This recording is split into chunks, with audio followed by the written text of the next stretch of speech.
Now people are talking about AI a lot, that it's going to replace writers, and then writers and illustrators will lose their jobs because of AI. I'm not so worried about that because I have deep faith, I have amazing faith in the stupidity of human beings, because I do believe that we are so stupid that we're gonna screw this up. A lot of people tend to forget that literature is actually the basis of everything. So actually it's everywhere. It's not dying at all. Hi, my name is Chen and I'm a writer from Taiwan. But I live in Germany, in Berlin. I write fictions, I write novels, I write essays. I've been publishing a lot in Taiwan. Whenever I think of Taiwan, I have a smile on my face. It's where my family and friends are. It's the best food in the world and just the lovely people, and terrible weather, like it rains a lot in Taipei and I'm really scared of earthquakes and typhoons in summer, but still it's my home. It's where I'm from. So it always has this wonderful spot in my heart. I grew up reading Taiwanese literature. Taiwanese novelists really gave me a wonderful childhood because they have so many fascinating stories. And I'm very proud to say that I'm so lucky to be part of the landscape, that I get to be part of this beautiful landscape of Taiwanese literature. For me, of course, I draw on my personal life and upbringing and experiences when I'm writing a fiction. But at the end of the day, people should just remember that Chen didn't kill anyone.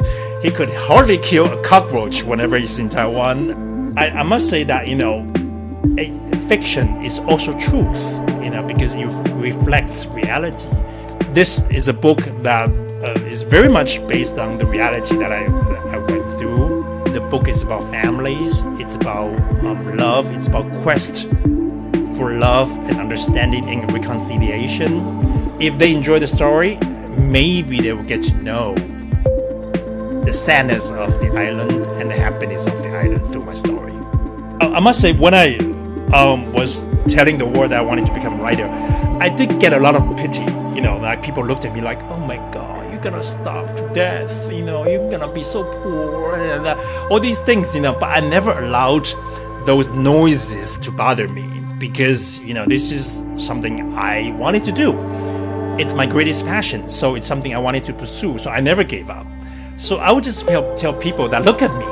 If someone like me, someone who is from a really poor family in the middle of nowhere in a small town in Taiwan could get this far, so could you.